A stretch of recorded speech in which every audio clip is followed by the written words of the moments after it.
everyone, thanks again for tuning into Sin's Workshop. Hope you're all having a great day. So today we're going to be talking about Nightshine. Now, this was a novel that I had some difficulty getting into, and I had some difficulty enjoying it throughout my reading of the novel, because I don't want to say odd. It wasn't odd. It was just the pacing wasn't all right there. It had a good start, It starts by introducing us to the witch under the mountain. Um, she's very important. In fact, she's pretty much what the story is about completely. She is stealing hearts of maidens, and I think she's an interesting character. I did like how the story began. So when I saw that opening chapter, that opening paragraph, I was like, oh wow, this is cool. This is interesting, right? I enjoyed that. One second. I did enjoy that. Now, my issue with the story is after that, it's like the pacing just kind of goes, woo, got very slow and it was a struggle.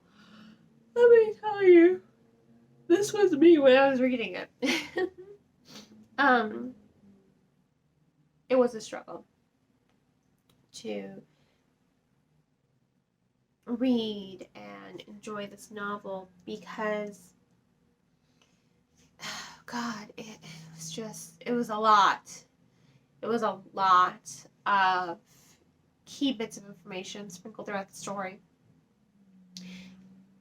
But my issue, once again, is that pacing. You have such a strong and compelling opening about this witch who is stealing the hearts of young maidens because the great demon of her mountain has left her.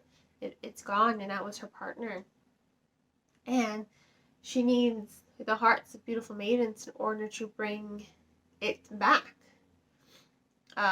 Turns out she's convinced nobody, that's the name of the girl in the story, she's convinced nobody is her beloved reincarnated. Now she was told that the most beautiful maiden in the land would bring her great demon back to her. The great maiden of the land is the prince. And nobody's the only one who realizes that the prince that was sent back home is not her prince. So she embarks with the prince's guard, who was his lover.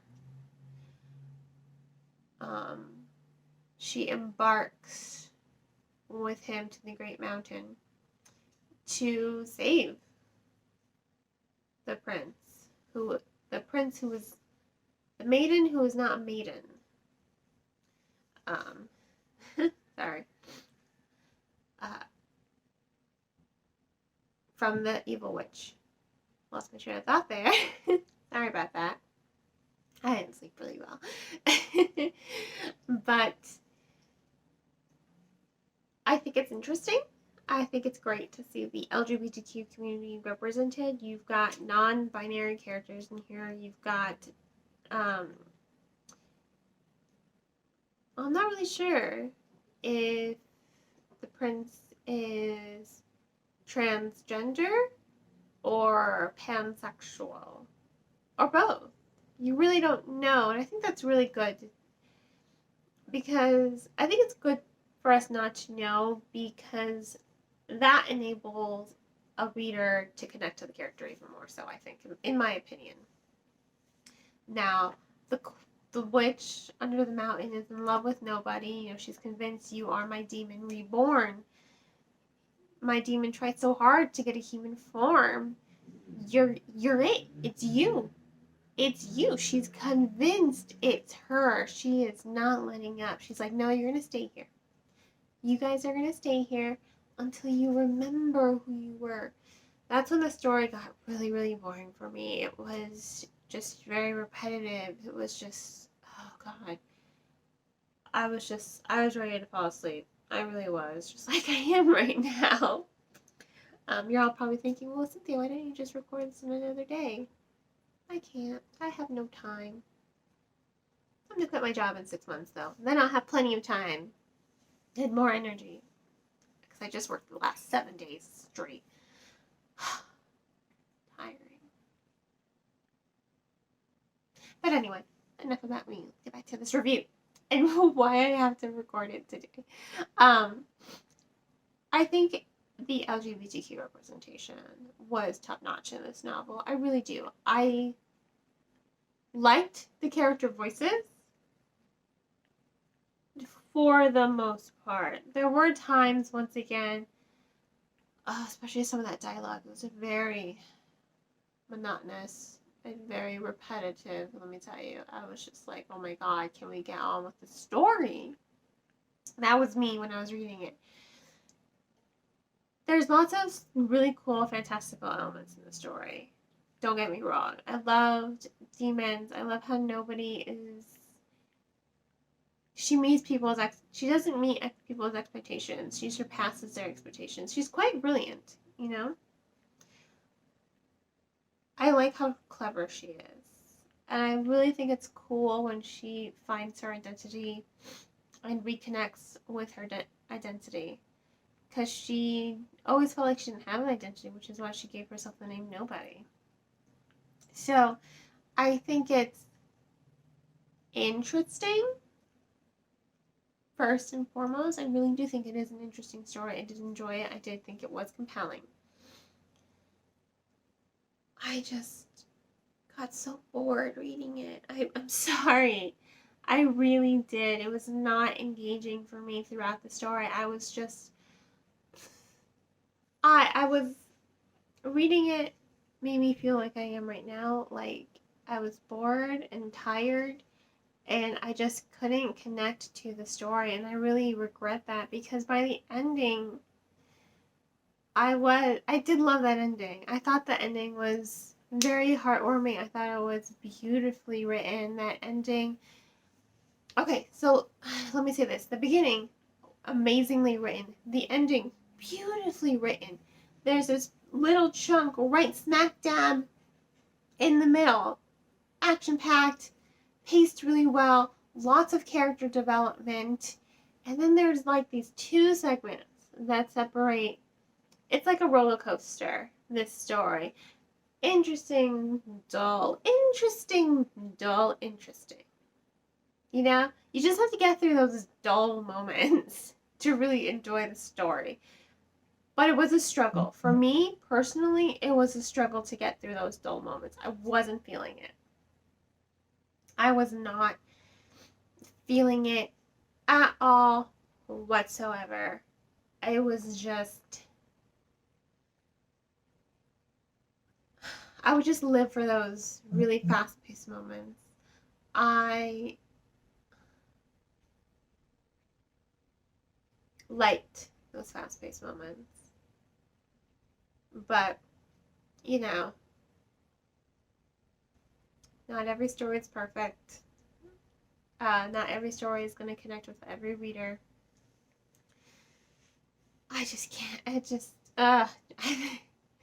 I think just thinking about those dull moments in the story are just like making me even more tired right now. I just don't even want to think about those dull moments. I just want to think about that really great beginning and that really great ending and that really good middle. You know, you just gotta get through those dull parts. Like I said, you just gotta get through those dull parts. You know, the namings are interesting. In fact, I think I was so drawn up to the names because I am part Native American on my grandfather's side. And the namings were very, similar to Native American naming. I thought it was really interesting to see that brought to life in this story. If you're still here sticking with me watching this. Yeah, I'll admit this is not my best video, but let's have fun with it sometimes. But I did think the naming was interesting because it did remind me a lot of Native American culture with how some tribes, you know, would name individuals. Uh, this is gonna sound really silly, but it reminded me of Dances with Wolves sometimes, that naming. Dancing with Wolves, Dance with the Fist. You know, God, it's been so long since I've seen that movie. But that's what I initially thought of when I was reading this book, and that's kind of one of the things that compelled me to stick with it. I was compelled to stick with it. I'm like, I need to stick with this. I have to stick with this. I have to see where this is going. Even though it bored me to tears. I just can't get past those. I just can't get past those boring moments. But you know what? Maybe you will. And like I said, really good beginning, really good ending, very cool action-packed middle right there when nobody's, changed her name and decided my name is Nightshine. Because that's her name. See, isn't that cool? That's what I thought was really cool. So when she says, I'm Nightshine, I think that's great because she goes from being nobody to really finding her identity and owning herself. I think that's a really compelling part of the story. Her finding herself. And that's why I had to stick with it. Because I'm like, okay, well, I like this witch under the mountain. I need to see what's going to happen with her, too. So I had to stick with it. And I wasn't disappointed by that ending. I will say this.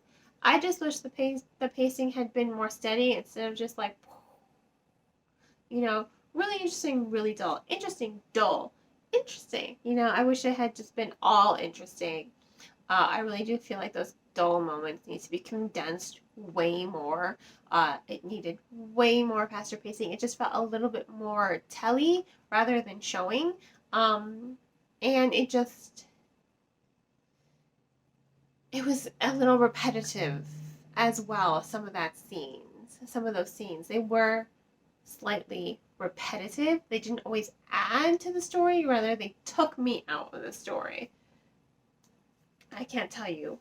It was a struggle. It was a struggle. But I wasn't disappointed in the end. So this was Nightshine. I'm going to go ahead and give this book 3 stars.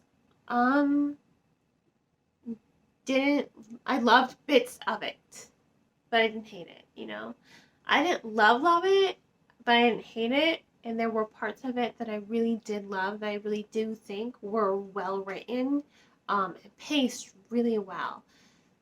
Ultimately, though, the story just really did bore me, unfortunately. If you want to go ahead and purchase the book, I will include a link to the description below. It does have a lot of interesting elements to it. I did like the fantasy, I did love the naming, and I did love the LGBTQ representation in the story. So I definitely liked all of that. And if you're interested in any of that, go ahead, pick it up, take a look at it. If you aren't sure, but you still want to read it, check it out from your local library. See if it's on Scribd. You can get Libby, Overdrive apps. Those 2 are free. All you need is a library card, and you're on your way. And you can get ebooks and audiobooks and curbside pickup from your library if you want. Libraries are a great resource for the community. They definitely deserve all the support they can get. And on that note, I hope you all will continue to support me by liking this video, subscribing to my channel, and sharing it with all your book loving friends. My feelings won't get hurt if you don't like this video. I don't think it's the best one I made. On that note, I hope you all have a great rest of your day, and as always, happy reading.